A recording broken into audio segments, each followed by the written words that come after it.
भारत हमेशा से ही spirituality, belief, श्रद्धा इन सभी का केंद्र रहा है। और भारत में भगवान और भक्त ये जो परंपरा है वो काफ़ी पुरानी चली आ रही है। और इसी परंपरा में आज हम भक्त शिरोमणि श्री हनुमान जी के बारे में बातचीत करने जा रहे हैं, जिनके लिए कहा भी जाता है कि मनोजवम मारुततुल्य वेगम जितेंद्रियम बुद्धिमताम वरिष्ठम आत्मात्मजम वानरयूथ मुख्यम श्री रामदूतम चरणम प्रपद्ये। मतलब कि मन की गति के समान जिनका वेग है और बुद्धिमानों में अग्रगण्य, शक्तिशाली इतने, लेकिन फिर भी इतने विनम्र और श्री राम के भक्त। तो ऐसे अनन्य भक्त के बारे में आज बातचीत करने जा रहे हैं। और जो भक्त की बात करने वाले हैं, उनकी बात करने के लिए भी आज जो हमारे साथ जुड़े हैं वो भी श्री हनुमान जी के अनन्य भक्त हैं। और इस पॉडकास्ट में बहुत ही ज़्यादा स्पेशल ये पॉडकास्ट इसलिए हो जाता है क्योंकि वो भक्त एक महिला है। जी हाँ, ऐसा देखा नहीं जाता जनरली हमारे बीच, हमारे आसपास के लोग जितने भी मौजूद होते हैं, और वो अगर कहते हैं कि हम श्री राम, श्री हनुमान भक्त हैं खासकर, तो वो पुरुष ही मिलते हैं अक्सर। और इन्हीं शब्दों के साथ मैं अपने पूरी टीम के साथ मैम का वेलकम करता हूँ। नेहा यादव जी आज हमारे साथ मौजूद हैं। इनका अपना भी खुद का यूट्यूब चैनल है जिस पर ये छोटी छोटी कहानियाँ और स्पिरिचुअलिटी से रिलेटेड जो छोटे छोटे फैक्ट्स हैं, जो हमारे ग्रंथ हैं, उनसे जुड़ी हुई जो ज्ञान की बातें हैं, वो सारी बातें वहाँ पर वीडियो के माध्यम से ये लोगों तक पहुँचाते हैं। और कहीं ना कहीं इनका ये संकल्प जो हमारे पूरे समाज और हमारे यूथ से रिलेटेड है, जिन तक इन्होंने जो स्पिरिचुअलिटी और हमारे धर्म से, सनातन धर्म से रिलेटेड जो बातें हैं जो हमको पता होनी चाहिए, उनको हर एक युवा तक पहुंचाने का जो संकल्प लिया है उसको पूरा कर रहे हैं। तो मैं अपनी पूरी टीम के साथ मैम आपका बहुत बहुत स्वागत करता हूं हमारे शो पर। आपका बहुत स्वागत है। Thank you. जय बजरंगबली। जय बजरंगबली। जय श्री राम। जय श्री राम। सबसे पहले तो इतना अच्छा आपने परिचय दिया, उसके लिए दिल से धन्यवाद। और अपना परिचय है, मैं अपना नाम आपने बता ही दिया जी। मैं ये कहना चाहती हूँ, मैं हनुमान भक्त हूँ। उसके अलावा मैं अपना परिचय मैं उन्हीं से सीखती हूँ। मैंने कुछ ऐसा नहीं है कि बहुत बड़ी बड़ी चीज़ें बताऊँ, मैं ये चीज़ मैं हनुमान जी से ही सीखती हूँ कि वो भी अपने आप को कहते हैं कि मैं सिर्फ राम का दूत हूँ, और मैं अपने आप को कहती हूँ कि मैं हनुमान जी की भक्त हूँ। बिल्कुल सही कहा आपने। जब मुद्रिका लेकर श्री राम की मुद्रिका लेकर वो सीता जी के पास सीता जी के पास गए थे, उन्होंने हाथ जोड़कर इतना ही कहा था कि रामदूत में मातु जानकी, सत्य शपथ करुणा निधान की। तो अपने परिचय में जो सिर्फ इतना कहते हैं कि बस मैं एक रामदूत हूँ, और ये मैं उन्हीं से सीखती हूँ कि परिचय ऐसा होना चाहिए कि बिल्कुल साधारण सा, आप कुछ नहीं हो, सब कुछ उसके हाथ में, और आप जिसके भक्त हो उसका परिचय तो बस छोटा सा ही है कि मैं हनुमान जी की भक्त हूँ।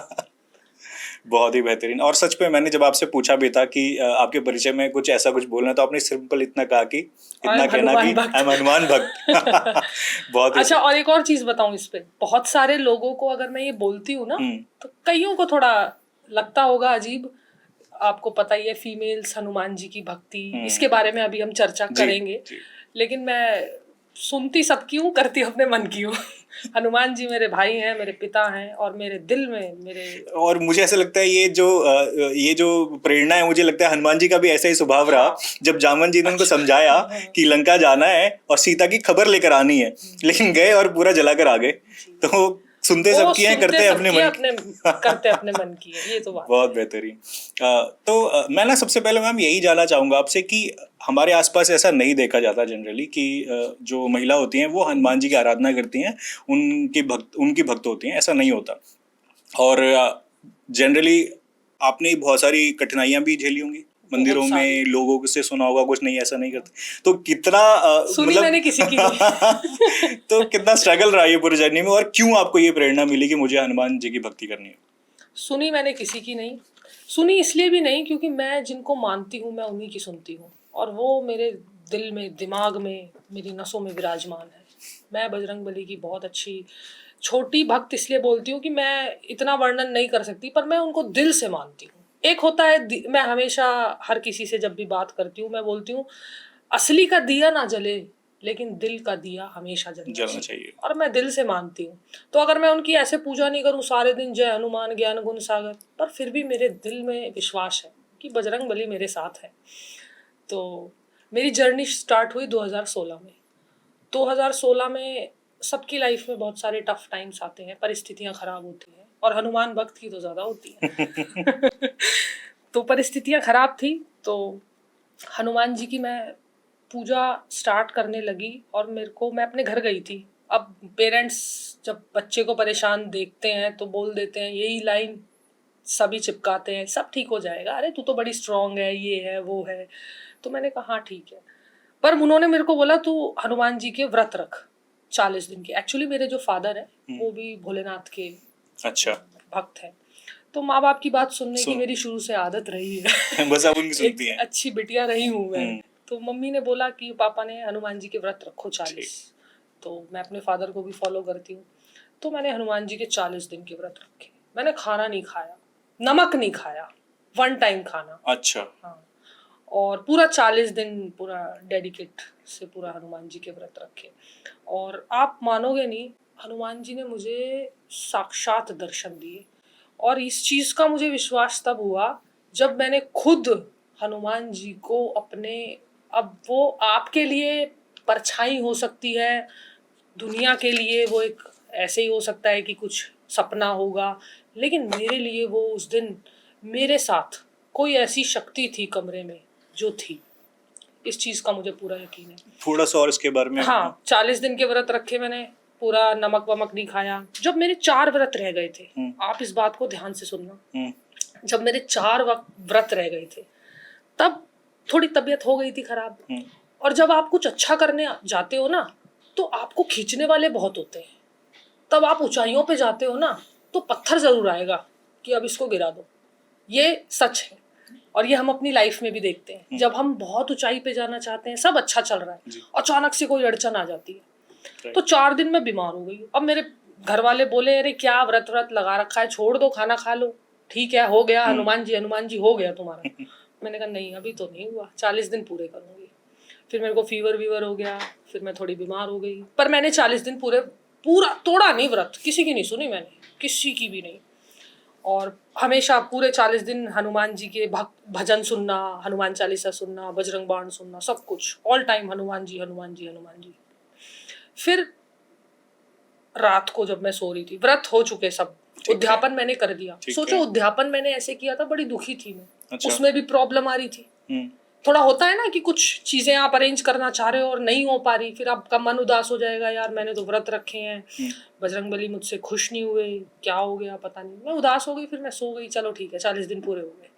अब अगले दिन मेरे को रात को 41 डेज हो चुके थे, मेरे को हनुमान जी, मतलब आप एक पूंछ लंबी सी आई दीवार पे, रात को 3-5 की बात है ये।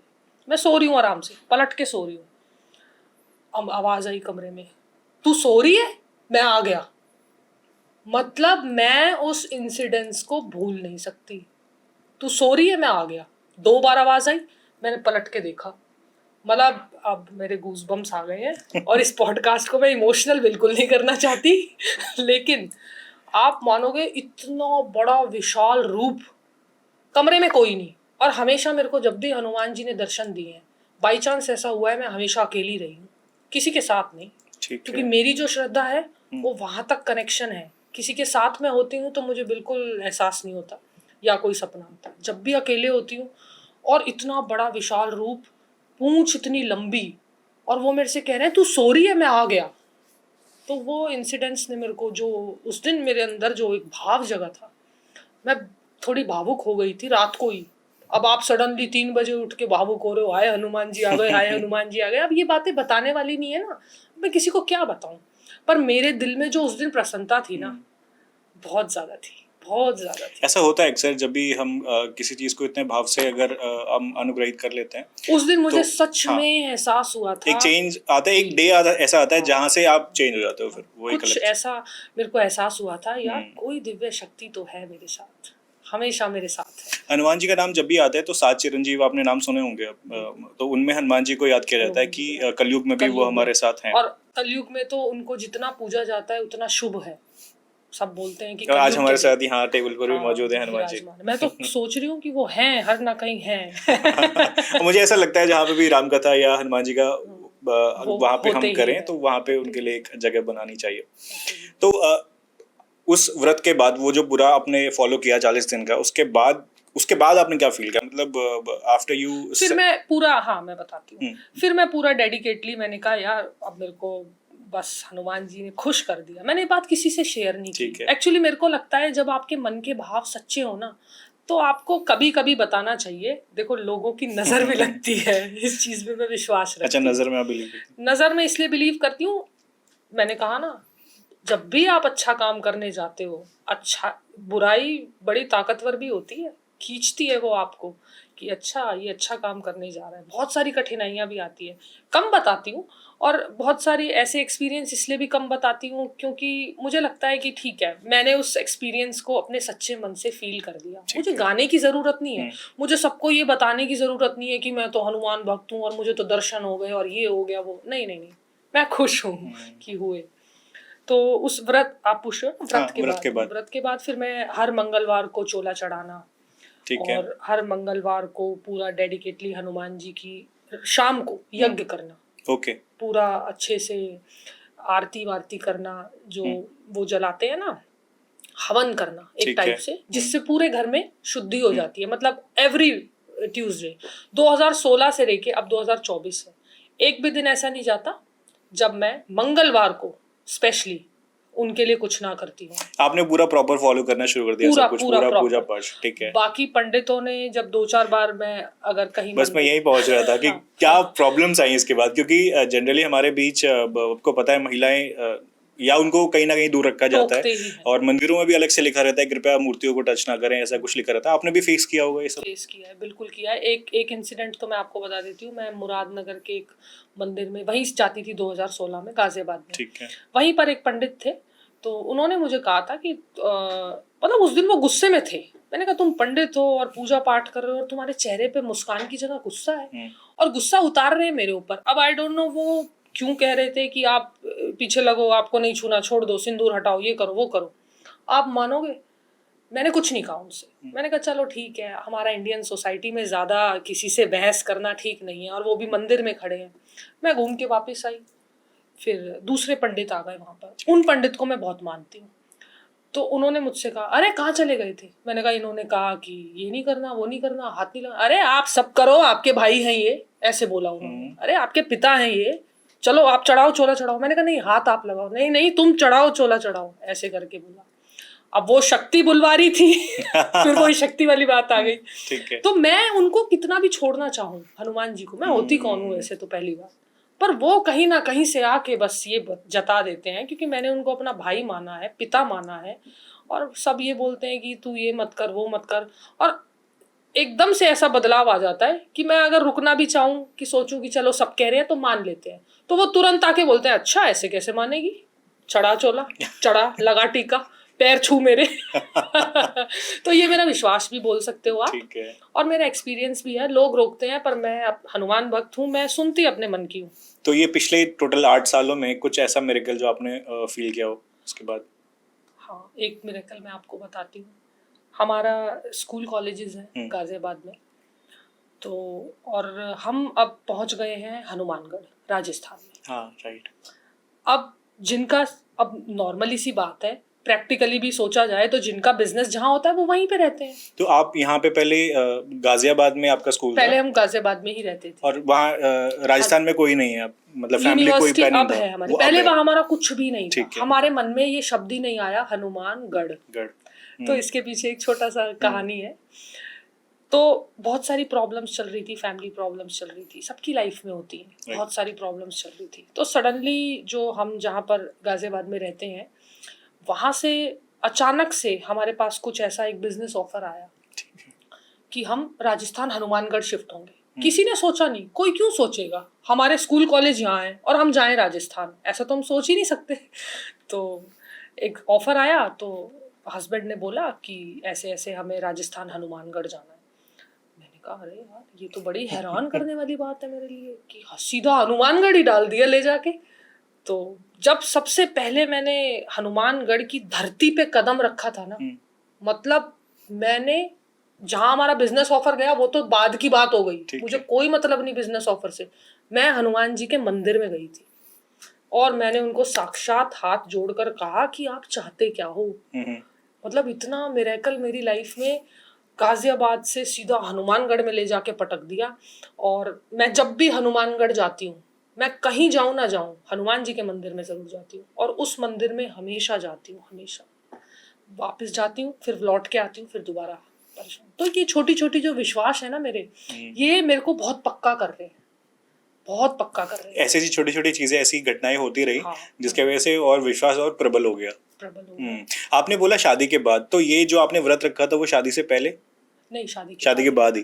तो अच्छा, ये सारी चीजें तो शादी से पहले आप मानते थे हाँ, किसी ये देवी देखो देवता? पॉइंट की बात है। शादी, अब ये मिथ है। मैं आपके पॉडकास्ट पे ये सबसे कहना चाहूंगी कि प्लीज मेरी बहनों, मेरी बच्चियों, मेरी सब कुछ, तुम पूजा करो हनुमान जी की, भाई बना लो उनको, वो तुम्हारे जीवन में ऐसा बदलाव ला देंगे, तुम्हें खुद लगेगा कि वाह ये क्या हो गया। मेरा विश्वास ये है।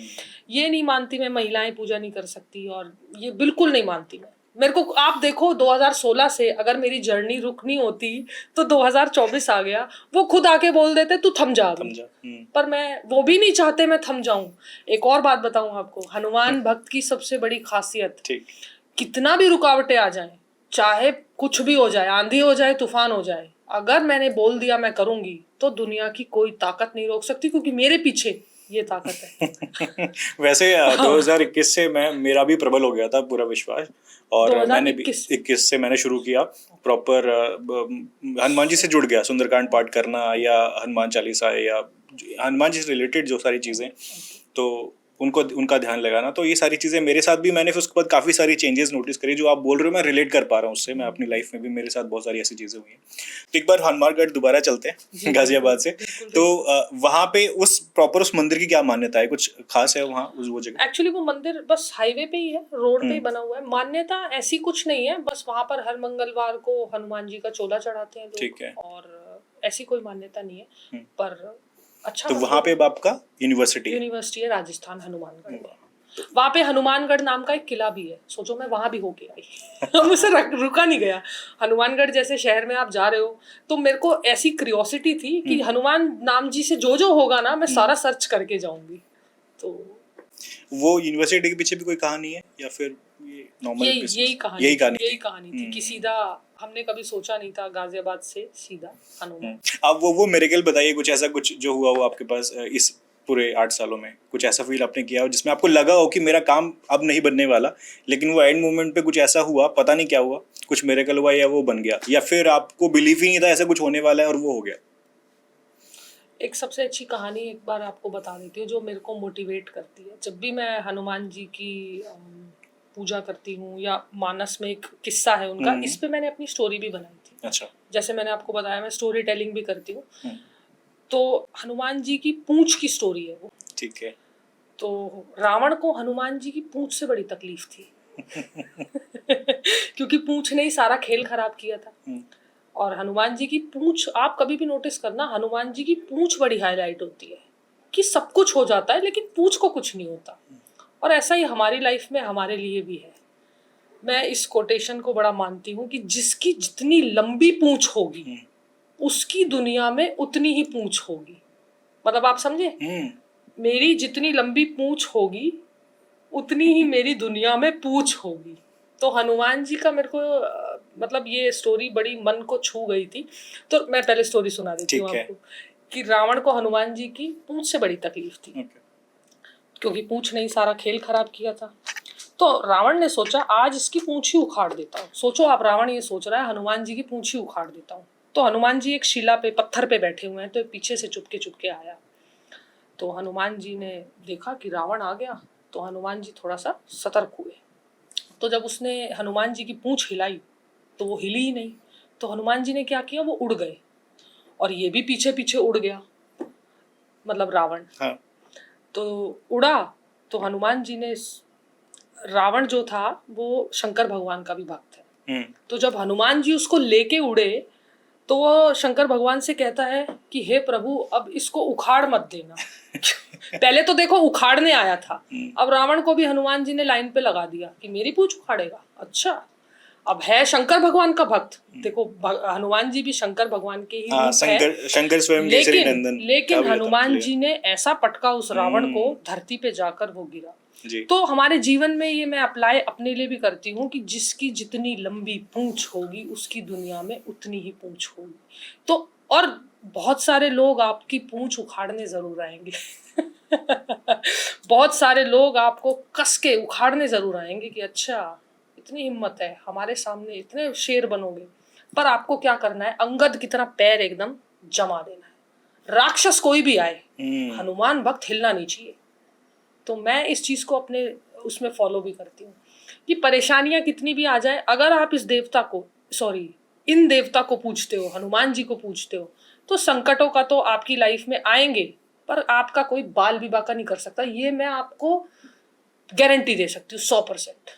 कितनी भी प्रॉब्लम आ जाए आप गिरोगे नहीं कभी। कुछ इंसिडेंट हुआ आपके साथ ऐसा जिसके बाद आपका ये बहुत ज्यादा हो गया विश्वास इस बात के ऊपर? कितने इंसिडेंट पूछोगे क्योंकि मुझे ऐसा लगता है कि हर चीज के पीछे कहानियां जुड़ी हुई रहती हैं हमारी लाइफ में। जैसे अगर हम किसी के पीछे विश्वास, क्योंकि आपने कोट किया अभी रामचरितमानस से उठा के चीजें, तो मुझे भी लगता है कि उसमें भी हर चीज के पीछे उसका एक प्रतीक शास्त्र है। हनुमान जी भी जब नेगोशिएट कर रहे हैं रावण से, तो नेगोशिएशन 2 बार मेरे को ऐसा लगता है कि रावण से हुई है। एक बार हनुमान जी ने की और एक बार अंगद ने किया नेगोशिएशन। और दोनों बार में ही जब हनुमान जी नेगोशिएट कर रहे हैं, दोनों में बहुत फर्क है दोनों के नेगोशिएशन में। और मैं बोलूंगा कि हनुमान जी, उनको तो बुद्धिमानियों में अग्रगण्य बोला भी गया है। और जब हनुमान जी नेगोशिएट करते हैं तो रावण को पहले समझाते हैं, उसके बाद उसको फिर लोभ देते हैं कि लंका अचल राज तुम करे हो, ऐसा करके मानस में पंक्तियां भी है। उसके बाद फिर प्रलोभन के बाद उनको डराते भी हैं कि तुम्हारा परिवार के साथ नाश हो जाएगा। उसके बाद ये सारी चीजें पूरा साम दाम दंड भेद सारी चीजें अपनाते हैं। लेकिन अंगद जब जाता है उनके साथ नेगोशिएट करता है, तो पहली बार ही बोलता है मूर्ख बंदर, तो दूसरी पंक्तियां में बोल देते हैं वो रावण को मुंह तोड़ जवाब देते हैं। तो दोनों में अंतर है, वो काफी विनम्र है। मैं एक चीज आपको बताना चाहूंगी, मैं अपनी कृपा को कैसे फील करती हूँ। मैं अपनी कृपा को ऐसे फील करती हूँ, सबसे पहले तो जब भी मुझे कभी भी कुछ ऐसा लगता है कि ये काम हो जाना चाहिए। ठीक है। लोग अक्सर, आपने देखा होगा, खुशी में कभी भी भगवान को याद नहीं करते। ये जेन्युइन, और इसमें कोई भूल जाते हैं। मैं आपको इसलिए बता रही हूँ, मेरे को कितना भी लेवल खुशी हो जाए, मैं अपने मंदिर में हाथ जोड़ने जरूर जाऊंगी। और शायद वो ही मेरे ऊपर एक कृपा है। दुख में तो भगवान को सब याद करते ही हैं, सुमिरन तो दुख में कितने लोग दुख में सुमिरन सब करे, सुख में करे ना कोई। लेकिन मैं खुशी में सबसे पहले जाके, चाहे मैं किसी को धन्यवाद करूं ना करूं, बजरंग बली को सबसे पहले जाके धन्यवाद करती हूँ। ग्रेटिट्यूड बहुत जरूरी है हमेशा हमेशा। और इन्हीं से सीखती हूँ मैं। खुशी में जरूर आपको भगवान को याद करना चाहिए। और कृपा भी मैं इसलिए फील करती हूँ, मैं जहां भी जाती हूँ, मैं हनुमानगढ़ी गई, अयोध्या गई, कहीं भी गई, मेरे को हनुमान जी का एक प्रेजेंस फील होता है। और आप मानोगे, कितनी भी भीड़ हो, कुछ भी हो, मेरे साथ अच्छे से एकदम मस्त वाले दर्शन हो जाते हैं। और एक अब मैं हनुमानगढ़ी की बात बताऊं तो बहुत भीड़ होती है हनुमानगढ़ी अयोध्या। आप गए? हाँ, मैं गया नहीं हूँ, मैं सुना है। तो बहुत भीड़ थी वहां पे, सब धक्का मुक्की ये वो, बस मैंने कुछ नहीं किया, मैं द्वार के सामने खड़ी हूँ। मुझे, आप बिलीव नहीं करोगे, अब इसको आप कृपा ही बोल तू, मैं तो अपनी डेफिनेशन कृपा की यही मानती हूँ। ना कोई मुझसे ये कह रहा हटो यहाँ से, ना मुझसे कोई कह रहा निकलो यहाँ से, ना मुझे कोई धक्का मार रहा। मैं हाथ जोड़ के खड़ी हूँ, मेरे पास फोटो भी है, फोटो में आप भीड़ देखोगे चारों तरफ, अरे कैसे पॉसिबल। और 5 मिनट तक मैं वहीं पे खड़ी रही। मेरा जो उनसे एक आई कांटेक्ट का कनेक्शन है, मैं करती, मतलब इतनी मेरी औकात नहीं है कि मैं हनुमान जी से आई कांटेक्ट करूं, पर मेरा भाव है कि मैं उनसे बात करूं। मैं उस कृपा को मैं फील करती हूँ हर जगह, जहां भी हनुमान मंदिर में जाती हूँ ना, वो कृपा मेरे को फील होती है। वो कृपा विश्वास में बदलती जा रही है, और वो कृपा इतनी ज्यादा विश्वास में बदल रही है कि हनुमान जी यहीं बैठे हैं, आप मानो चाहे ना मानो।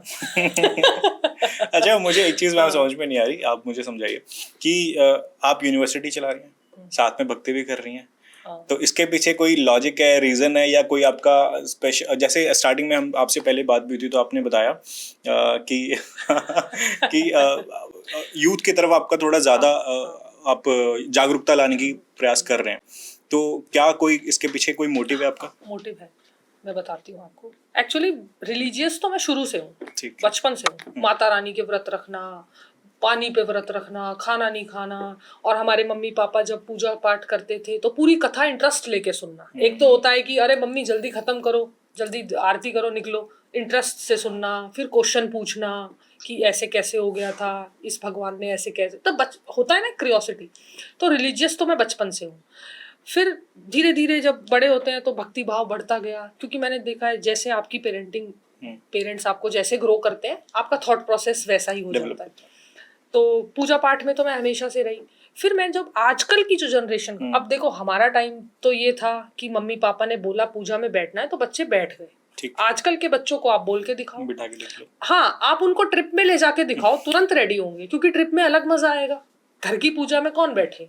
तो मैं बस बच्चों में ऐसा कोई बदलाव नहीं लाना चाहती कि मेरे को बहुत सारा बदलाव चाहिए, लेकिन एक अगर हमारी भारतीय संस्कृति अच्छी तरीके से अपने रिलीजन को फॉलो करे, मंदिर जाए, पाठ पूजा करे, तो इसमें क्या गलत है। तो मैंने सोचा कि हम स्कूल कॉलेज चलाते हैं, तो अगर मैं इस चीज़ के लिए अगर मैंने अपना चैनल बनाया है, और अगर मेरी जो मोटिवेशनल कहानियां हैं भगवानों को लेकर, जो पौराणिक कथाओं की मैं कहानियां बताती हूँ, अगर उससे एक दो बच्चे और हमारी जो यंग जनरेशन है वो अगर सीख रही है, तो इसमें क्या गलत है। इसलिए मैंने इसको स्टार्ट किया। और मुझे लगता है कि अब आपको एक और चीज़ बताती हूँ, मेरी बेटियां हैं दो, एक 5 साल की, एक 11 साल की। आई स्वेयर, हनुमान जी की कसम, मैं उनको कभी नहीं बोलती मेरे साथ आओ मंदिर में बैठो, टीका लगाओ, सूरज को पानी दो, वो मेरे पीछे पीछे आती है। अब इसका ये मतलब हुआ कि इंसान जैसा देखता है वैसा फॉलो करता है, तो मेरे बच्चे खुद ही फॉलो करते हैं। मैं उनको ऐसे नहीं कहती कि नहीं नहीं तुम तो यहीं पढ़ो, 2 घंटा मेरे साथ कथा ही पढ़ो बैठ के, ऐसा कुछ नहीं है। तो हमें बच्चों को अगर अच्छी चीज़ सिखा सकते हैं, अगर वो मंदिर में जाके 10 मिनट निकाल रहे हैं, तो इसमें कोई बुरी बात नहीं, उससे अच्छा बदलाव ही आएगा।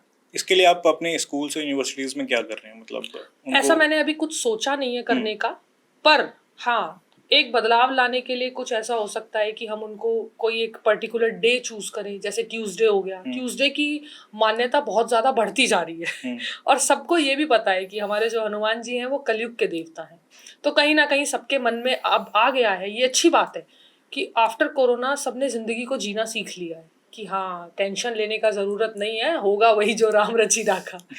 तो लोगों में बदलाव आया है। तो मैं बस यही चाहती हूँ कि स्कूल्स में ऐसा अगर मैं कर पाई, क्योंकि मैंने सोचा है ऐसा करने का, मंगलवार को या शनिवार को हम उनको थोड़ा सा एक लेक्चर रखवा सकते हैं मोटिवेशनल, भागवत गीता में से बहुत सारे कुछ थॉट्स निकाल के, या रामायण में से कुछ थॉट्स निकाल के, मतलब उनको हम अपनी भारतीय संस्कृति, भागवत गीता और रामायण के बारे में, रामचरितमानस के बारे में बता सके। आधे बच्चों को आप पूछो रामचरितमानस होती क्या है, पता ही नहीं है उन्हें। भागवत गीता होती क्या, अच्छा भागवत बोल दिया तो फिर भी मान लेंगे, गीता, गीता तो एक लड़की का नाम है। मुझे ऐसा लगता है गीता ही पता है उनको, भगवत गीता बोल देंगे तो उनको समझ में नहीं आएगा, कम पता है बच्चों को। क्योंकि मैं भी जब बच्चों से बात करती हूँ ना तो निकल के आता है उनको, ये उनको बस 4 चीजें पता है, रामलीला होती है, राम लक्ष्मण होते हैं, हनुमान जी होते हैं, उसके अलावा उनको कुछ नहीं पता कि लाइफ में हम अपनी गीता के साथ, उनको सुग्रीव नहीं पता, उनको केवट नहीं पता, उनको शबरी नहीं पता, क्योंकि इनके ज्यादा हाईलाइट नाम हुए हैं। तो मुझे लगता है कि अगर स्कूल्स में ये हम कर सकते हैं तो इसमें मुझे कुछ बुरा नहीं लगता। आपने रामचरितमानस पढ़ा? मैं आजकल कोशिश कर रही हूँ, झूठ नहीं कहूँगी आपसे, पढ़ा नहीं है, पर मैं कम से कम 25-30 पेज, मेरे को एक्चुअली किसी ने रसराज महाराज जी, रसराज महाराज, मैं उनसे मिली थी, बड़े पॉजिटिव इंसान है, पहले तो मैं बता दूँ, बहुत अच्छा लगा था मेरे को उनसे मिलके। उन्होंने मेरे को बोला था, बहुत अच्छी ब्लेसिंग्स भी दी थी उन्होंने मुझे, कि आपको देख के अच्छा लग रहा है कि फीमेल हनुमान भक्त, तो अच्छा लगता है सुन के कि कोई इतना बड़ा महाराज और इतने बड़े ज्ञानी मेरे को अप्रिशिएट कर रहे हैं। उन्होंने मुझसे कहा था आप ना रामचरितमानस का, आप गृहस्थ जीवन में रहते हो, आपके बच्चे भी हैं, बहुत काम भी होता होगा, आप 1 पेज पढ़ा करो। तो कोई मुझे अगर कुछ कहता है तो मैं उसे फॉलो करती हूँ, और अगर कोई पॉजिटिव कहता है तो जरूर फॉलो करती हूँ। मैम जैसा आपने बताया हनुमान जी के पूछ के बारे में आपने एक कहानी सुनाई, उनके पूछ तो है ही, लेकिन मुझे ऐसा लगता है कि हनुमान भक्तों में और आम लोगों में हनुमान जी की गदा की भी बहुत पूछ है। हनुमान जी का पूछ और हनुमान जी की गदा ये बहुत फेमस है। जैसे चांद और सूरज, जैसे धरती और आकाश, जैसे नर और नारी, जैसे देवता और दानव एक दूसरे के बिना अधूरे हैं, वैसे हनुमान जी अपनी गदा के बिना अधूरे। हनुमान जी गदा के बिना बिल्कुल अधूरे हैं, और आप कभी भी देखोगे अपने बाएं हाथ में वो गदा रखते हैं। मैंने हमेशा किसी भी पिक्चर्स में, इसी में भी बाएं हाथ में पकड़ी हुई है। हनुमान जी की गदा हमेशा बाएं हाथ में रहती है और सीधे हाथ से वो आशीर्वाद देते हैं। आप कभी भी किसी मंदिर में जाओगे तो नोटिस करना, गदा के बिना नहीं दिखेंगे शायद, मुझे नहीं लगता, अगर मैं भी कनेक्ट कर पा रही हूँ, मैंने आज तक हनुमान जी को गदा के बिना नहीं देखा। इसमें सबसे अच्छी बात मैं आपको ये बताती हूँ कि हनुमान जी को गदा कुबेर देवता ने दी थी, कुबेर जी ने। अच्छा। इसके ऊपर मैंने अपनी स्टोरी भी की है, कभी वो आएगी। तो कुबेर जी ने जब उनको गदा दी, बहुत सारे देवी देवताओं ने हनुमान जी को आशीर्वाद दिया, वरदान दिया। तो कुबेर जी ने गदा दी और साथ में ये बोला कि ये ऐसा शस्त्र है जिसके बिना तू अधूरा है और तू इस शस्त्र को लेके जहां भी जाएगा तेरी हार नहीं होगी।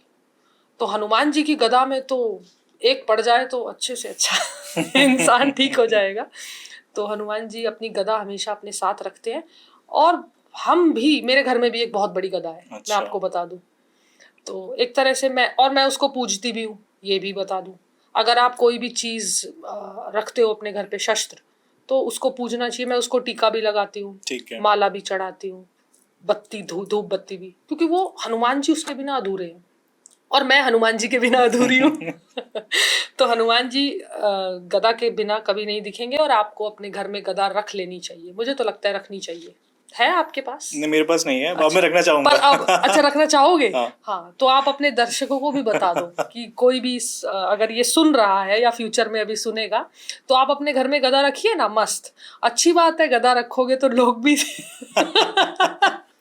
संभल के आएंगे। एक बहुत ही फेमस कहावत है, गाना है एक्चुअली, कहावत क्या गाना है कि दुनिया चले ना श्री राम के बिना और राम जी चले ना हनुमान के बिना और नेहा चले तो ना हनुमान जी के बिना। तो श्री राम जब हनुमान के बिना नहीं चलते, तो मैं यहाँ से जोड़ना चाहूंगा, आपसे एक प्रश्न जरूरी पूछना चाहूंगा कि कई लोग मानते हैं कृष्ण में, और कहीं ना कहीं मैं भी ये मानता हूँ कि विष्णु के ही अवतार हैं श्री राम, है ना। तो दोनों में बहुत ज्यादा द्वंद्व रहता है। कई लोग मानते हैं, कई लोग कहते हैं कि नहीं, हाँ, राम जी को, कृष्ण को। तो इसके बीच में कुछ आपने फेस किया हो, कुछ प्रॉब्लम? एक्चुअली मैं राम भक्त हूँ, मैं किसी को चूज नहीं कर रही, ठीक है, और मेरी उतनी हैसियत भी नहीं है कि मैं भगवानों में चूज करूं। तो राम जी और कृष्ण जी की अलग अलग, जो मुझे लगता है, जो अलग अलग पर्सपेक्टिव है लाइफ के। राम जी हमें हमारे अंदर का योद्धा, हमारे अंदर का अच्छा मनुष्य जगाते हैं, और कृष्ण जी हमें बताते हैं कि अगर अच्छा मनुष्य लंपटों के चक्कर में पड़ जाए तो उसको समाप्त कैसे करना है। आप देखो, राम जी इन्वॉल्व होते हैं, रामायण में राम जी इन्वॉल्व हुए, अपने परिवार के लिए सैक्रिफाइस किया। कृष्ण जी बाहर खड़े रहकर सब रास लीला करते हैं, माया रचते हैं। राम जी हर चीज को सैक्रिफाइस करते हैं। राम जी प्यार बांटते हुए चलते हैं। कृष्ण जी हमें प्यार करना सिखाते हैं। राम जी जब चलते हैं तो हर किसी के साथ प्यार मोहब्बत से चलते हैं। कृष्ण जी हमें एक ही इंसान से बेपनाह प्यार करना सिखाते हैं। राम जी दिन में पैदा हुए, कृष्ण जी रात में पैदा हुए। राम जी की एक पत्नी है, कृष्ण जी की अनेकों पत्नी है, बस केवल इतना ही अंतर है। मुझे नहीं लगता अंतर दोनों में कुछ नहीं है। दोनों से हम ये सीख सकते हैं कि परिस्थिति हमारी लाइफ में त्याग की आए तो त्याग करो, और अगर ऐसी परिस्थिति आए कि जहां हमें अपने हक के लिए लड़ना है या बोलना है, तो हमें कृष्ण जी को याद करना चाहिए। अच्छा, सिर्फ केवल यही अंतर लगता है मुझे, सैक्रिफाइस और हक। राम जी भक्त हूं तो मैं त्याग में बिलीव करती हूँ। त्याग में और आशीर्वाद में बहुत ताकत होती है। हमारे राम जी वन गए तभी तो बन गए, आज वो मर्यादा पुरुषोत्तम राम है।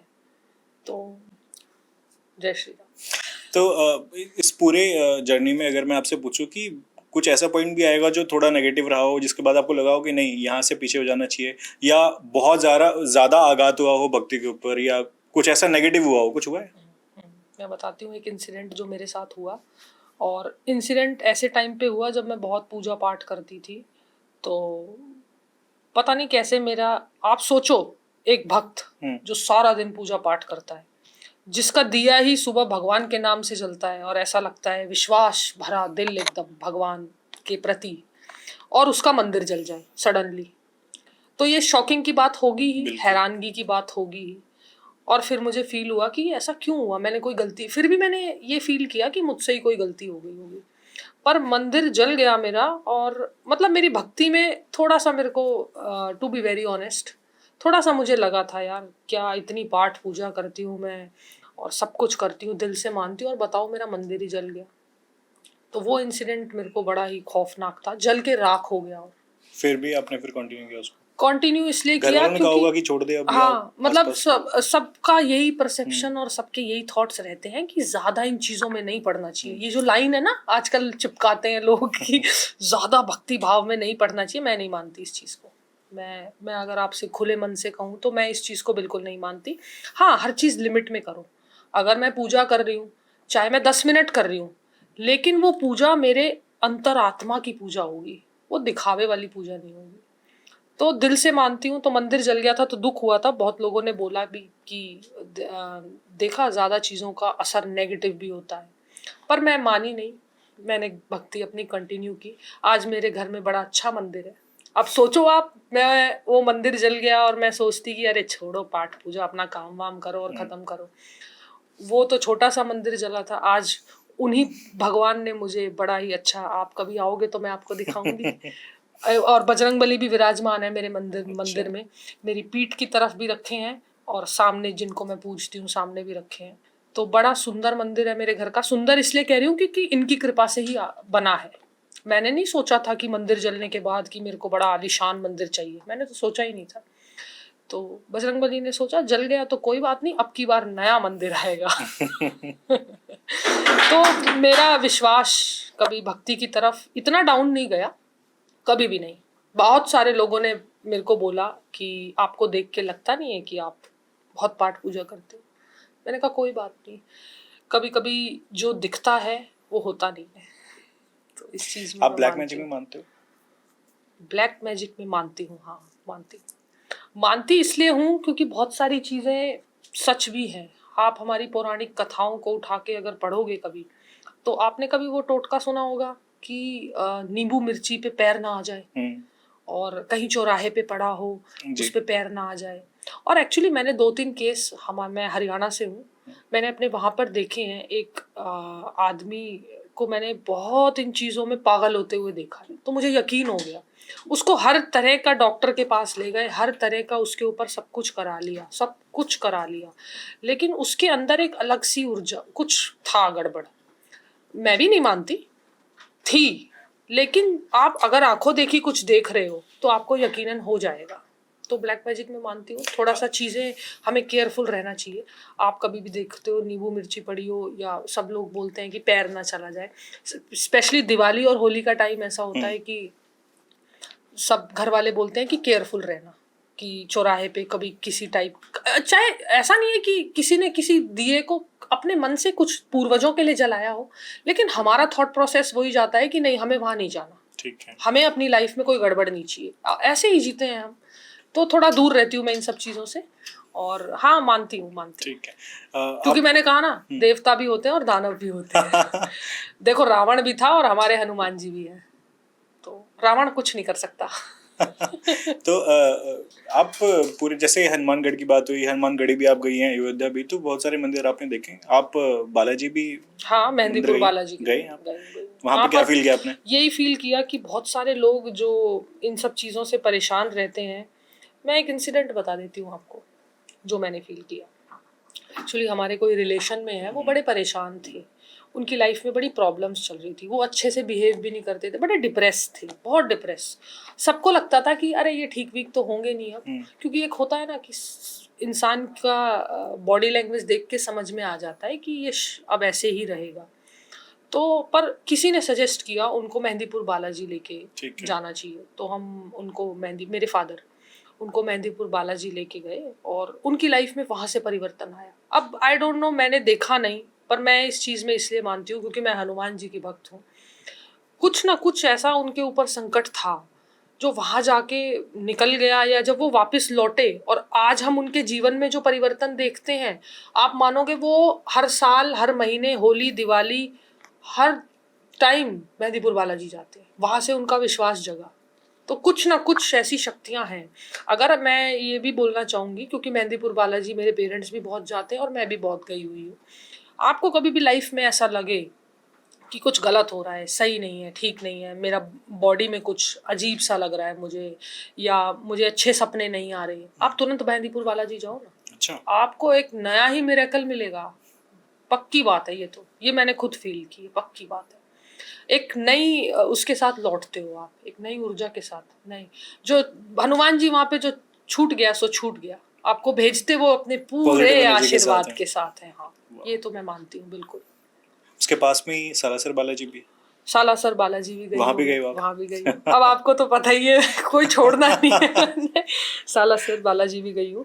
और आप मानोगे मैं अमरनाथ जाने की सोच रही थी अभी, जब ठीक है। थोड़ा सा टाइम, मैं केदारनाथ जाने की सोच रही थी। हुआ मेरे साथ उल्टा, हनुमान जी ने मुझे अयोध्या बुला लिया, हनुमानगढ़ी बुला अच्छा, आपने लिया, नए नीम मंदिर के करोली दर्शन बुला कर, लिया। हाँ मैं नीलम करौली हाँ, पूछने वाला था आपसे, वहाँ नीम कैची धाम आप गई हैं क्या कभी? गई बहुत बार, 3-4 वहाँ बार पे गई कुछ हूँ। अलग एनर्जी फील किया बिल्कुल आपने? बिल्कुल है, बिल्कुल। सबसे अच्छी बात मुझे उस मंदिर की ये लगती है कि वहाँ पे मारा मारी नहीं है। वहाँ पे भीड़ भगवान, भाड़ नहीं है भीड़ ज्यादा? भाड़ है, है। लेकिन लोग आपको कुछ लोगों का, आप वहां जाके मुझे लगता है कुछ मिरेकल हो जाता है क्या, लोग शांत चुप एकदम, कोई किसी से कुछ नहीं कह रहा। आप गए हो? नहीं, मैंने नहीं। आप नहीं गए, आप जाना। आप देखना, वहां मंदिर में एंटर करते ही एकदम शांति, पीस। 2 घंटे वहां पे आप में बैठ के राम का नाम का जाप कर लिया, अलग ही इंसान बन के निकलोगे। पहले मैं भी नहीं मानती थी, मैं वहां गई ना, आपको कोई ये बोलेगा इतना पैसे दे दो हमें या इतना प्रसाद ले लो हमसे। सबसे अच्छी बात बता रही हूँ मैं, इंडिया में हमारे मंदिर ठीक होने चाहिए। ठीक है, इतना धक्का मुक्की नहीं। आप भगवान के मंदिर में माथा टेकने जा रहे हो, आपका मन ही शांत नहीं है, आप दूसरों को धक्का मुक्की मार रहे हो, आप क्या पूजा करोगे? मुझे नहीं लगता ऐसी पूजाओं में जहाँ पे ज्यादा भीड़ भाड़ होती है, धक्का मुक्की होती है, मैं दूर से हाथ जोड़ लेती हूँ। मैंने कहा ना, मन से हाथ जोड़ा, भीड़ में जाके जोड़ा तो क्या जोड़ा। तो वहां पे गई मैं, कोई मतलब मैं हनुमान जी के तस्वीर के सामने 10-15 मिनट तक अपना आई कांटेक्ट करके एकदम मस्त हूँ। कोई ये नहीं कह रहा हटो निकलो और भीड़ धक्का मुक्की, कुछ नहीं, सब शांत। और सबसे अच्छी बात जो हनुमान मंदिर में नीम करोली में मैंने देखी, सुंदरकांड की बुक लेके सब बैठ जाते हैं, सब। अच्छा। और शांति एकदम, अपने फोन्स को यूज नहीं करता, कुछ भी नहीं करता, ना कोई रील बनानी। वहां पे सब कुछ रियल है, सब कुछ रियल है, एक अलग ही पॉजिटिविटी है। और वहां से जब आप अपनी, अगर आप गए नहीं हो तो आप अपनी कोई विश लेके जाना, हनुमान जी देखना स्वाहा जरूर बोलते हैं। अच्छा। मैंने जरूर, कभी अभी 2 महीने पहले प्लान स्वाहा। किया था, बट हुआ नहीं वो किसी वजह से पूरा। हो अच्छा, सकता है बुलावा भी आए अब नहीं। आएगा, देख लेना, अब पक्का आएगा।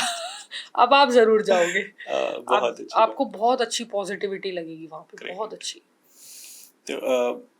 तो क्योंकि मैम आपके स्कूल्स और कॉलेजेस भी हैं और वहाँ पे दोनों लड़के और लड़कियां दोनों पढ़ते होंगे, खासकर दोनों के अलग अलग प्रॉब्लम्स होते होंगे। आप खुद भी हनुमान भक्त हैं और बीइंग अ लेडी बहुत सारी प्रॉब्लम्स ऐसी आती हैं, खासकर लड़कियों के लाइफ में बहुत ऐसी प्रॉब्लम्स। और आजकल हम बहुत सारी ऐसी केसेस भी देख रहे हैं जिसमें थोड़ी जागरूकता की आवश्यकता है।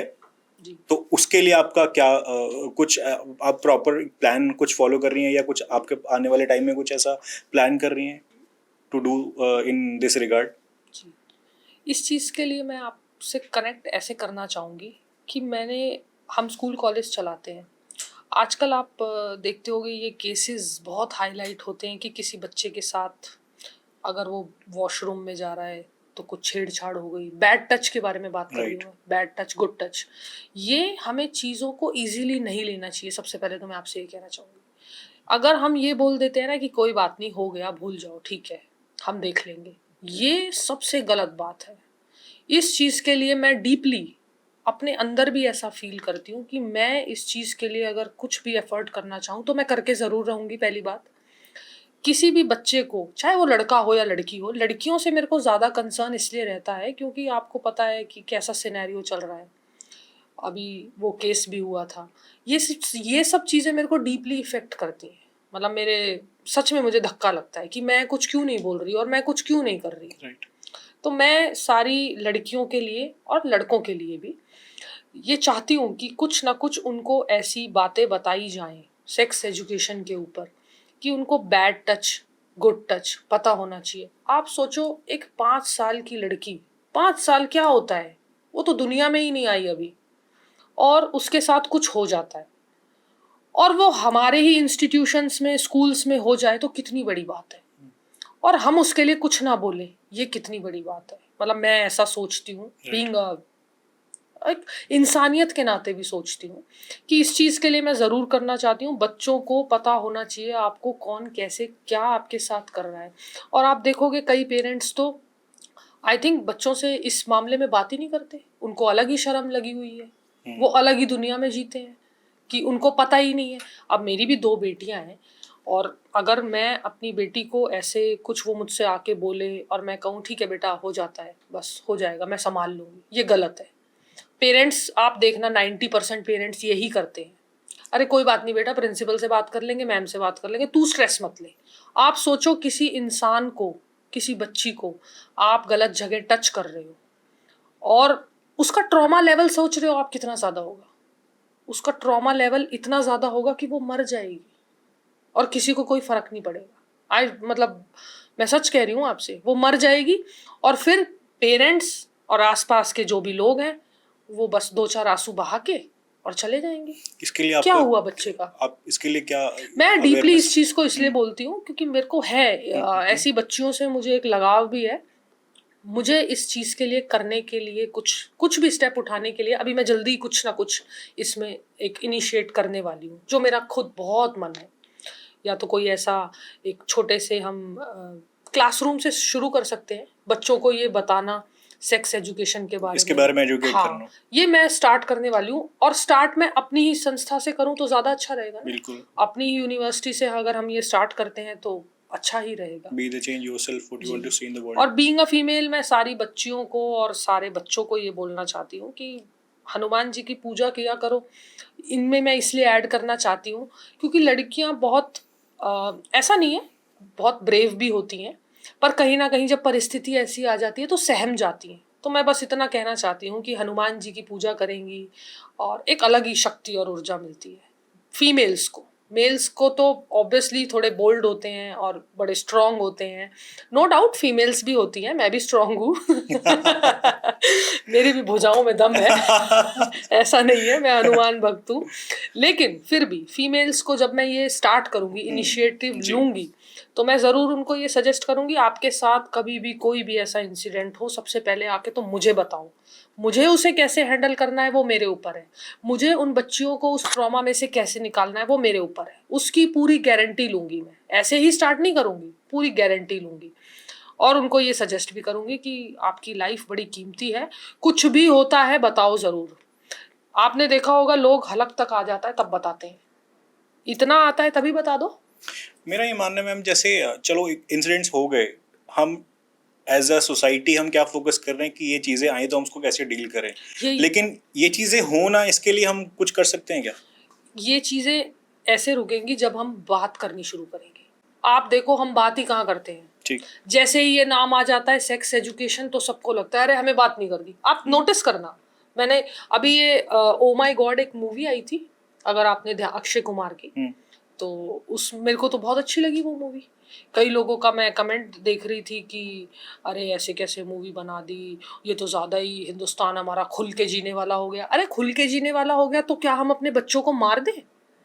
उनको पता ही नहीं है उनको टच कौन कर रहा है, उनको यही नहीं पता उनके बॉडी के साथ क्या हो रहा है। आप सोचो किसी इंसान की बॉडी के साथ कुछ हो रहा है, उसको 15-20 साल बाद उस बात को याद आके सोच रहा है वो ट्रॉमा में है। कितनी नॉनसेंस बात है ये, और कितनी शर्म की बात है पेरेंट्स के लिए कि उन्हें को यही नहीं पता 5 साल में बच्चे के साथ कुछ हो गया, बच्चा बड़ा हो गया, उसको वही ट्रॉमा है, पेरेंट्स को पता ही नहीं है। वो उसे डॉक्टर्स के पास घुमा रहे हैं, डॉक्टर जा वापस आ, डॉक्टर जा वापस आ। क्या तो कई केसेस ऐसे देखे हैं जिसमें बच्चों को लगता है कि ये नॉर्मल है। बिल्कुल, मेरी एक दोस्त है और मैं आपको जरूर बताना चाहूंगी, मैं नाम नहीं लूंगी किसी का, किसी की फीलिंग्स को हर्ट नहीं करना चाहूंगी मैं, और मुझे खुद भी इन चीजों में बड़ा दुख लगता है, मेरे दिल में भी दर्द होता है कि किसी भी बच्ची के साथ ऐसा ना हो। और मैं ये गारंटी देती हूँ कि जो मुझसे जुड़े हुए हैं उनके साथ तो मैं होने नहीं दूंगी अब, जो मुझसे जुड़े हुए हैं। बाकी जो मुझसे कुछ सीख सकते हैं तो सीखें, इस चीज़ के लिए मैं बहुत सीरियस हूँ। मतलब मुझे ये सुनना ही अच्छा नहीं लगता कि किसी भी बच्ची के साथ कुछ हो जाए या किसी भी बच्चे के साथ कुछ हो जाए। मैं उससे कनेक्ट हो जाती हूँ कि मैं क्या कर दूँ जाने उसके लिए, तो मेरे को इमोशनल वो है इस चीज़ के लिए। तो केस तो है, एक बच्ची है उसके साथ कुछ उल्टी सीधी चीज़ हो गई। अब उल्टी सीधी चीज़ होने के बाद उसने बताया नहीं किसी को, अब वो परेशान रोए, और कमरा बंद करके बच्चे रोते हैं, डिप्रेशन में चल रही है, किसी को कुछ पता ही नहीं है। और सडनली उस बच्ची ने मुझसे बात की कि मुझे किसी ने ऐसे कर दिया। आप सोचो, अब मैं आपको ऐसे ही नहीं कह रही, हनुमान जी की सौगंध, मैं 2 दिन मेरे को नींद नहीं आई, मुझे नींद ही नहीं आई। मैं सोच रही थी कि यार इस चीज के लिए लोग बोलना नहीं चाहते या उनको शर्म आती है। और पता नहीं, आप सच बताऊं मैं आपको, बड़ी बड़ी बातें करने से कुछ नहीं होता। आपको अगर कोई सामने प्रॉब्लम दिख रही है तो इनिशिएट करना चाहिए। राइट। तो मैंने प्रॉब्लम्स को सॉल्व करना सीखा है और हनुमान जी से ही सीखती हूँ कि प्रॉब्लम्स को लेके मत बैठो, बोलो, उनका निवारण करो, उनको जताओ। और पेरेंट्स को जरूर अपने बच्चों का बहुत दोस्त बनना चाहिए। आप देखोगे हमारे टाइम के जनरेशन, चलो हमारा टाइम अलग था, मैं इस तरीके से सोचती हूँ कि हमें अपनी life just go with the flow के साथ जीनी चाहिए। मैं ऐसी ही हूँ, क्योंकि गो विद द फ्लो का मीन्स आप अब नब्बेज में नहीं जी सकते। टेक्नोलॉजी इतनी हमारी फास्ट हो गई है, हमारी लाइफ बहुत फास्ट हो गई है, मोबाइल का ज़माना है। और ठीक है, आप बच्चे पे नज़र रखो, मैं ये नहीं कह रही कि 24 घंटे उनको तुम मौका दे दो, वो यहाँ भी चले जाएं, वहाँ भी चले जाएं, सब कुछ यूज़ कर लें, लेकिन उन पे आई कांटेक्ट रखो। एक पेरेंट से ज़्यादा बच्चों पे नज़र कौन रख सकता है। उनको इतनी छूट भी मत दो कि वो बिल्कुल बिगड़ जाएं, और उनको इतना पकड़ के मत रखो कि वो आपके पीठ के पीछे क्या कर रहे हैं आपको पता ही नहीं है। तो ये मैं पेरेंट्स से ज़रूर कहना चाहूँगी, दोस्त बनो। अगर मेरे को, मैं तो अपने बच्चों की दोस्त ही बनती हूँ, और दोस्ती में ही फ़ायदा है। हाँ, दोस्ती में ही फ़ायदा है। अगर आप बच्चे को ज़्यादा रोका टोकी करोगे ना, आपकी पीठ के पीछे वो क्या करने चला जाएगा आपको पता ही नहीं चलेगा। तो पेरेंट्स को दोस्त ज़रूर बनना चाहिए। और जो ये पेरेंट्स होते हैं कि मेरा बच्चा तो ऐसा है, वैसा है, ये है, वो है, ये कहना बंद करो, अपने बच्चों से प्यार करो। मेरा बच्चा सबसे अच्छा। ये मुझे लगता है अपना, कि जितने लोग हैं, मतलब हर किरदार अपने आप में एक बहुत ही खास चीज़ है, उसके अंदर कुछ ना कुछ परमात्मा ने खास देकर ही भेजा है। एक सवाल मेरे दिमाग में काफ़ी शुरुआत से चल रहा है, मैं वो ज़रूर आपके सामने रखना चाहूँगा।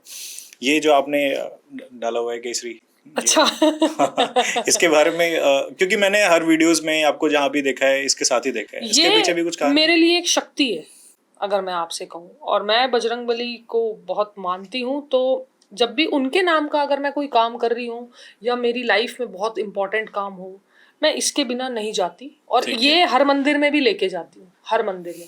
ये हनुमानगढ़ी भी गया है, ये अयोध्या वाले राम मंदिर भी गया है, अच्छा। ये हरिद्वार भी गया है, नीम करोली भी गया है। तो ये रहता है मेरे पास। ये मेरी एक क्या बोलूँ मैं इसको, एक कृपा है ये मेरी, तो मैं इसको रखती हूँ।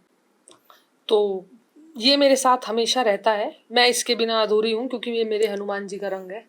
और जैसे आपने देखा होगा कि अर्जुन के रथ के ऊपर केसरिया रंग का ध्वज लहराता रहता है, तो मेरे जीवन में ये लहरा तो रहा है। हनुमान जी के रूप में विराजमान रहते हैं वो, जैसे रथ के ऊपर वैसे ही आप। वैसे ही ये मेरे साथ हमेशा रहते हैं, मैं इनके साथ क्या रहूंगी, ये हमेशा मेरे साथ रहते हैं।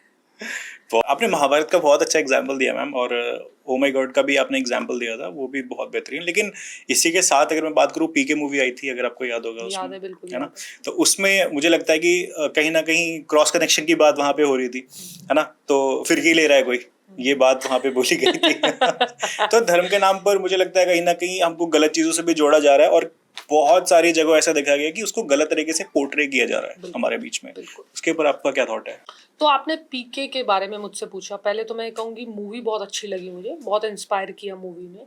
किसी के धर्म के लिए बोलती नहीं हूँ मैं, क्योंकि मैं सबको मानती हूँ। मेरे लिए ईश्वर एक है, एक ही शक्ति है जो सब में थोड़ी थोड़ी बटी हुई है, बस केवल हमें उस एक शक्ति को पूजना है। और मैं एक ही शक्ति को दिल से पूजती हूँ। ऐसा नहीं है कि मैं मस्जिद नहीं जाऊंगी या गुरुद्वारे में माथा नहीं टेक, ये वाला भाव मेरे मन में है ही नहीं। राइट।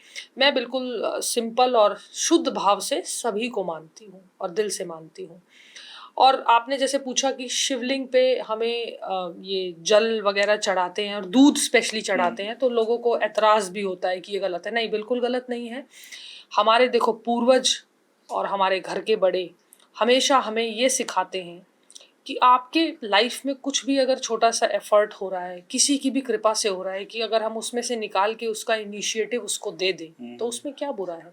मेरी लाइफ में कुछ अच्छा हो रहा है, भगवान का आशीर्वाद मिल रहा है, और मैं शिवलिंग पे दूध चढ़ा देती हूँ, तो इसमें वेस्टेज कहाँ से हुआ। उस दूध से चरणामृत भी तो बन के मेरे ही पास आ रहा है। उस जन्माष्टमी पे हम जो मक्खन वगैरह और जो शहद शिवलिंग पे चढ़ाते हैं, कृष्ण जी को चढ़ाते हैं, और ये जो आपके सावन आते हैं, हम शिवलिंग पे बहुत सारे फल वगैरह और बहुत सारी चीज़ें चढ़ाते हैं, तो वो लौट कर हमारे पास भी तो आ रहा है। हमारा सनातन धर्म हमें सिखाता है कि जिसको दोगे वो लौट के तुम्हारे पास आएगा, कहीं ना कहीं से आएगा। अब वो हमारी श्रद्धा है। हम फल खाते हैं, हम भोजन खाते हैं, हम भोजन करते हैं, फल खाते हैं, पानी पीते हैं, और हम अपने भक्त होने के नाते भगवान को उसमें से कुछ थोड़ा सा दे रहे हैं। वो उसी का आशीर्वाद है कि उसने हमें देने के लायक बनाया है। ले घूम फिर के वो हमें भी तो कुछ दे ही रहा है ना। तो ये सब चीज़ों में मैं बिलीव नहीं करती, और बहुत सारी ऐसी पौराणिक कथाएं हैं। और एक और इसमें मैं बात अगर एज एन इंफॉर्मेशन बताना चाहूँ, रावण जब भोलेनाथ का भक्त था, है बहुत बड़ा भक्त अपने आप को कहता था भोलेनाथ का। मैंने पौराणिक कथाओं में पढ़ा, एक स्टोरी में पढ़ रही थी, रावण जब रुद्र अभिषेक करता था तो आप सोचोगे वो पूरी नदियां दूध की भोलेनाथ के ऊपर चढ़ा देता था। इतना पावर थी उसकी भक्ति में। नो डाउट रावण बहुत बड़ा भक्त था भोलेनाथ का। अब इतना बड़ा ज्ञानी, हमारी पौराणिक कथाओं के अनुसार से इतना बुद्धिमान व्यक्ति, और वो ही इस काम को कर रहा है और हमारे थ्रू वो मैसेज आ रहा है, तो कहीं ना कोई शक्ति तो है ना जो उससे ये करा रही है। तो जब रावण ने दूध चढ़ाया तो उस कहानी से मैंने कनेक्ट किया कि ये जो मिथ बनाए हुए हैं ना, दूध मत चढ़ाओ, शहद मत चढ़ाओ, ये मत करो, वो मत करो, मैं इन सब चीज़ों में बिल्कुल बिलीव नहीं करती। आप जैसे हो, आप अपने लाइफ में जैसा अपने साथ करते हो, आप भगवान के भी तो प्रिय हो। आप उनको पूजते हो, आप खाना चढ़ाते हो, अच्छी बात है, लेकिन वो भोग का खाना आप या तो खुद खाते हो या बाहर कोई बैठा होता है उनको दे देते हो। वेस्ट नहीं हो रहा। और ये वेस्ट वाली बात मुझे नहीं लगती कि लोगों को करनी भी चाहिए। हमारा सनातन धर्म हमें सिखाता है शुद्ध पवित्र, आपको जैसा मन करता है आप अपने देवता को पूजो, कोई कुछ भी कहता है उससे कोई फर्क नहीं पड़ता, आप जैसे चल रहे हो वैसे चलते रहो। वेस्टेज नहीं होता, भगवान को पूजने में कोई वेस्टेज नहीं है। भगवान हमें देता है और वो घूम फिर के हमारे पास आता है। सो बहुत ही बेहतरीन बातचीत हुई। एंड बीइंग अ हनुमान भक्त, मेरे सामने स्वयं एक हनुमान भक्त बैठे और हम बात कर रहे हैं हमारे पूज्य, हमारे इष्ट हनुमान जी के ऊपर, और उनके जो इष्ट हैं भगवान श्री राम, उनका भी जीवन बहुत प्रेरणादायक है हमारे लिए सभी के लिए। और क्योंकि इनके बारे में पढ़ते रहना और इनके बारे में जानना, हमने कहीं ना कहीं इस सभी के पीछे प्रतीक शास्त्र होता है और बहुत सारी चीजें हमको सीखने को मिलती हैं। और मुझे लगता है कि जितने भी युवा हैं या जितने भी लोग हैं, नॉर्मल लोग भी हैं, उनको भी सीखना चाहिए। अगर ये कहानियां ही हैं तो इन कहानियों में भी हर एक किरदार ऐसा है जिस किरदार से असंख्य चीजें सीखने को मिल जाती हैं। इस कहानी का तो विलन भी इतना शानदार है कि बुद्धिमानियों में उनका मतलब कि आप देखो, ब्रह्मा कुल प्लस्त नाती, तो ब्रह्मा के कुल से स्वयं रावण है और ज्ञान की कमी नहीं है ब्रह्मा के पास, सॉरी रावण के पास। एंड फिर भी वो राम से हार जाते हैं। क्यों? क्योंकि मुझे ऐसा लगता है कि इस बीच में चरित्र बहुत काम की चीज है। आपके पास अगर चरित्र नहीं है तो आप कहीं के नहीं रहेंगे और आप हर जगह हारेंगे। अगर आपके पास चरित्रवान अगर आप हैं तो आप पूरी दुनिया में रावण जैसा रिपु भी मिलेगा तो वहां से भी आप विजय करके आएंगे। तो मुझे लगता है कि ये कहानियां नहीं है, इनसे बहुत कुछ सीखने को हमको मिलता है। और मेरा भी ये कहीं ना कहीं मानना है कि जब से मैंने इन चीज़ों में बिलीव करना शुरू किया, इन चीज़ों में इन द सेंस, अगर मैंने हनुमान जी के ऊपर बात करना शुरू किया या फिर मैं रामचरितमानस से जुड़ा, बैक टू रूट्स गया, मैंने रिसर्च किया, मैंने पढ़ा इन चीज़ों को, तो मुझे लगता है कि उनकी फ्रीक्वेंसी क्यों जिम में आप देखते हो कि हनुमान जी की मूर्तियां लगी हुई है, कुछ ऐसा जहाँ पे एनर्जी वाली बातचीत हो रही है, हाई एनर्जी की बात हो रही है, वहां पे हनुमान जी आपको जरूर दिखेंगे।